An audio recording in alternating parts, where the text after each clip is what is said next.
sekarang ini banyak istri-istri durhaka ya. Istri-istri sekarang banyak yang durhaka. Kalian ibu-ibu sebagai seorang istri harus jadi istri yang soleha, harus jadi istri yang taat kepada Allah, jadi istri yang taat kepada suami, harus ikhlas menerima kekurangan suami sebelum ikhlas menerima kelebihan suami. Ini ibu-ibu sekarang ikhlasnya menerima kelebihan doang, kekurangan suaminya nggak mau diterima.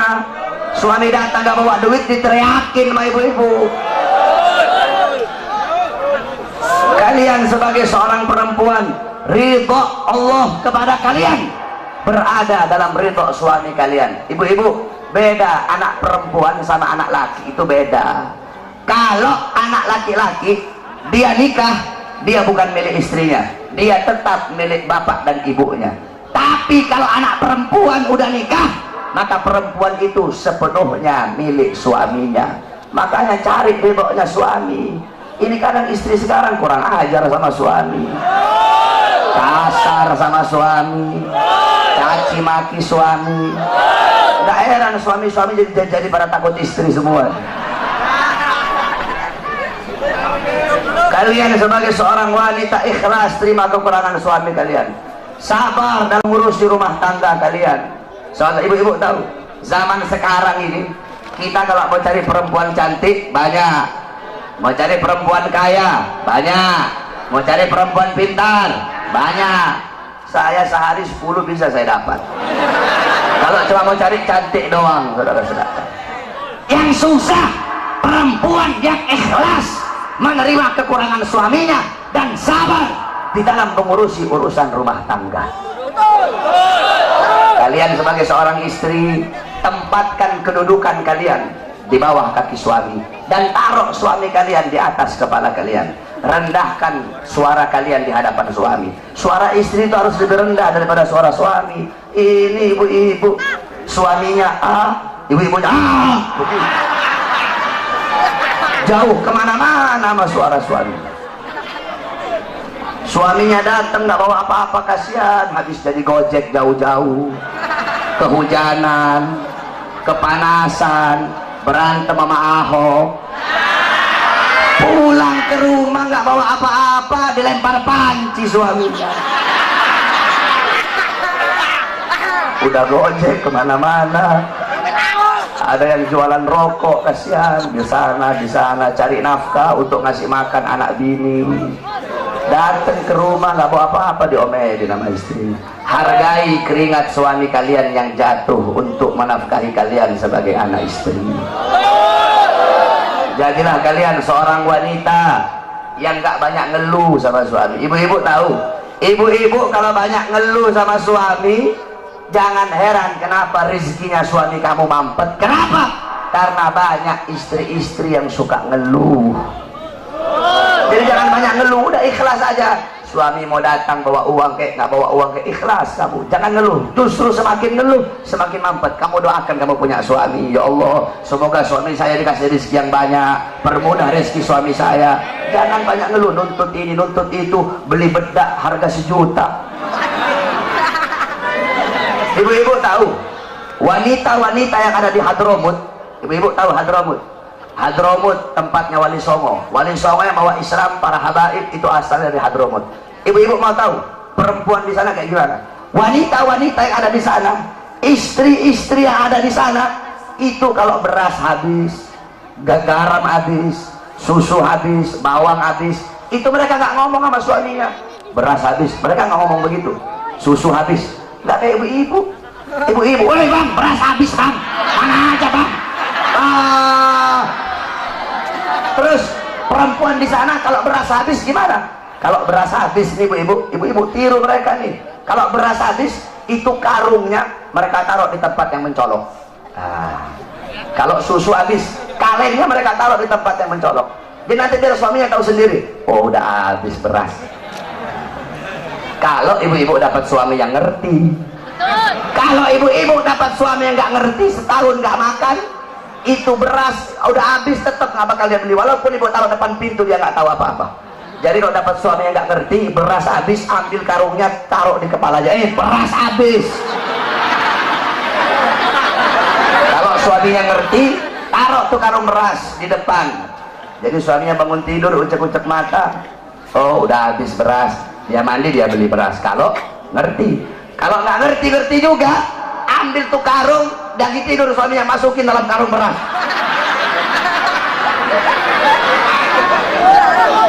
Itu wanita-wanita yang ada di sana. Kenapa? Karena mereka begitu menjaga perasaan suaminya. Ibu-ibu tahu, Rasulullah pernah ngomong sama Siti Fatimah, wahai Fatimah, maukah aku kasih tahu kamu siapa wanita yang nanti memegang tali kendaraanmu? Kata Siti Fatimah, siapa wahai ayahku? Namanya adalah Mutiyah. Coba kamu pergi, rumahnya ada di ujung sana, kamu cari tahu apa amal yang dia lakukan sehingga nanti dia bakal masuk surga pegang tali kendaraan kamu. Pergi Siti Fatimah, bawa Sayyidina Hasan yang ketika itu masih kecil. Sayyidina Hasan masih kecil ketika itu, dibawa oleh Siti Fatimah, diketuk pintu rumah, assalamualaikum, enggak dibuka ibu-ibu. Dari dalam dijawab, waalaikumsalam. Man, siapa? Ana Fatimah binti Rasul, aku adalah Fatimah putrinya Rasulullah. Oh iya wahai Fatimah, kalau engkau sendiri silahkan masuk, tapi kalau engkau bersama laki-laki jangan masuk wahai Fatimah. Aku bersama laki-laki. Siapa? Anakku masih kecil. Oh maaf, kamu tidak boleh masuk. Tapi dia masih kecil, walaupun masih kecil, aku izin dulu kepada suamiku, besok nanti kamu balik lagi, saya izin dulu kepada suamiku. Lihat bagaimana Siti Mutia. Ibu-ibu sekarang, Pak RT Pak RW datang ke rumah, Waalaikumsalam, suaminya ada nggak ada? Oh mari masuk Pak RT, mari masuk Pak RW, mau kopi apa mau teh Pak RW? Gak boleh.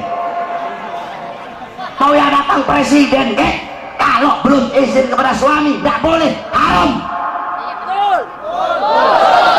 Boleh. Akhirnya apa? Besoknya datang. Nih ibu-ibu sabar ya, istri dulu nanti baru suami, sabar dulu, nanti gantian. Kalau mereka yang saya ini, kamu teriak-teriak kayak mereka nanti ya. Akhirnya apa ibu-ibu?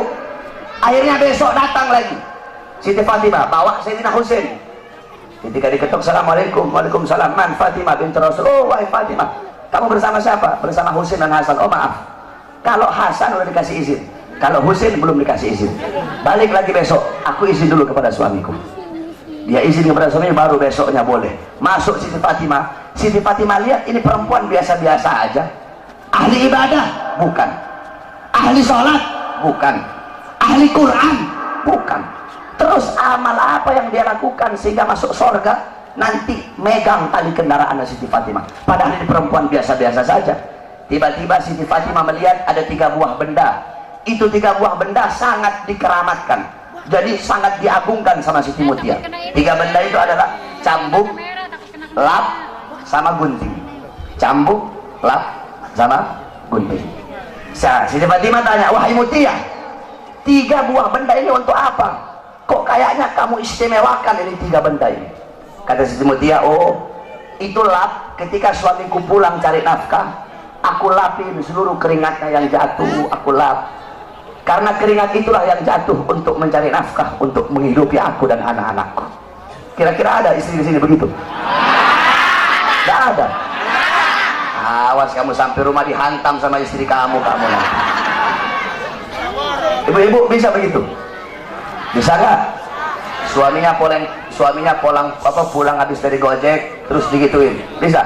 Dilapin keringatnya, tapi jangan pakai lap, pakai keset.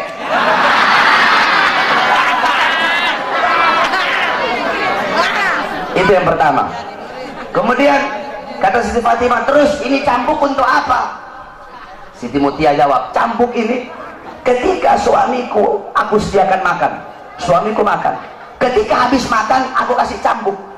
Wahai suamiku, kalau makanan ini tidak enak, aku rela, aku ridho engkau cambuk agar jadi pelajaran bagiku, biar besok bisa masak lebih enak lagi. Kamu lihat itu, ada ibu-ibu sini begitu. Istri kamu masak, kamu protes, mah keasinan mah, masak aja sendiri. Begitu ya, protes dulu. Masak istri sana, udah uang belanja kurang, banyak protes. Istri sekarang begitu tuh. Terus ini gunting terakhir, gunting ini untuk apa? Dijawab sama Siti Mutia, sebelum aku tidur Aku kasih gunting kepada suamiku dan aku bilang, wahai suamiku, apabila dari tadi pagi sampai sekarang ada kata-kataku yang menyakiti perasaanmu, aku rela, aku ridho engkau potong lidahku. Subhanallah. Ada, kamu cari gimana perempuan kayak begitu sekarang? Yang ada cabai-cabai syar'i sekarang banyak.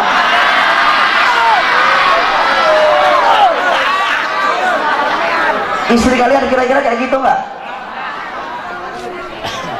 Itu ibu-ibu Siti Mutia. Nah, kalian sebagai seorang wanita, jadikan beliau-beliau sebagai teladan kamu, para wanita sorga. Siti Mutia, Sayyidatuna Fatimah, Sayyidatuna Khadijah, Sayyidatuna Aisyah radhiyallahu anha, Sayyidatuna Khadijah radhiyallahu anha, kemudian Ummu Salamah radhiyallahu anha, Ummu Sulaim radhiyallahu anha, Ummu Aiman radhiyallahu anha, Siti Khansa radhiyallahu anha. Bagaimana wanita-wanita terdahulu, jadikan mereka sebagai teladan kamu dalam urusan rumah tangga. Kalian sebagai seorang perempuan, ini perempuan sekarang saya perhatikan, kalau mau keluar pengajian nih, dandan cantik-cantik ibu-ibu, pakai bedaknya 2 cm segini, yang putih muka doang, lehernya hitam.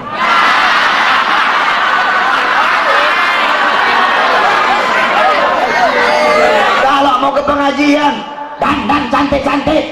Mau pergi ke pasar, dandan cantik-cantik. Kalian sebagai seorang istri mempertontonkan kecantikan kalian untuk orang lain. Kalau mau keluar dandan cakep, acara Habib dandan cantik-cantik. Di dalam rumah mukanya kayak setan depan suami. Kalau kalian mau keluar, pakai wangi-wangian, biar orang tertarik kepada kalian. Dalam rumah mau curut. Ini istri sekarang begitu tuh. Tidak boleh ibu-ibu. Dandan kalian untuk suami kalian. Ibu-ibu tahu, perempuan-perempuan dulu itu mereka sampai mau tidur itu dandan. Biar kenapa? Biar bangun tidur cakep, rapi, suaminya lihat. Ini suaminya bangun tidur melihat istrinya tidur, oh udah kayak gerantong begitu, rambutnya berantakan, kelihatan jeleknya. Oleh karena itu dandan kalian untuk suami kalian, pertontonkan, percantikkan diri kalian itu di hadapan suami, bukan untuk orang lain. Jadikan beliau-beliau sebagai teladan kamu. Kemudian kalian sebagai seorang istri, kalian adalah muallimah, muaddibah, mudarrisah, pendidik, pengajar pertama bagi putra putri kalian. Bagus atau buruknya seorang anak tergantung daripada ibunya. Kenapa? Makanya Allah bilang di Al-Quran, hirsul lakum, perempuan-perempuan kalian adalah ladang bagi kalian. Kalian para laki-laki yang bercocok tanam, istri-istri kalian adalah ladang. Kalau kalian bercocok tanam di ladang yang baik, hasilnya bakal baik. Kalau kalian bercocok tanam di ladang yang kering kerontang, maka hasilnya bakal rusak. Nah, bejat atau tidaknya anak-anak kalian tergantung daripada istri-istri kalian. Oleh karena itu, seorang ibu, seorang istri harus bisa menjadi ibu yang baik bagi anak-anaknya. Ibu-ibu tahu, dulu di Hadramut, Al-Habib Ahmad bin Hasan Al-Abbas, beliau bilang, saya pernah menemukan catatan tangan seorang wanita dari Qabilah Al-Amudi. Itu wanita tulis dengan tangannya syarah kitab Minhaj Al-Imam Subki. Itu ada 6 jilid. Itu wanita tulis pakai tangannya, ada 6 jilid.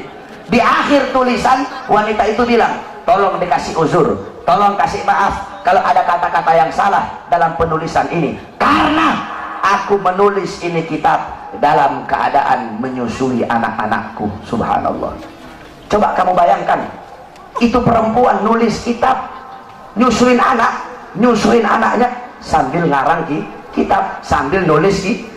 Gak heran orang-orang di sana besar anak-anaknya ngarang kitab. Kenapa? Karena masih kecil ibunya nyusuin sambil bikin kitab. Ibu-ibu sekarang nyusuin anak sambil dengar dangdut. Akhirnya anaknya besar jadi tukang dangdut anak kamu. Perhatikan, kau punya anak-anak, jadilah kalian ibu yang baik bagi anak-anak kalian.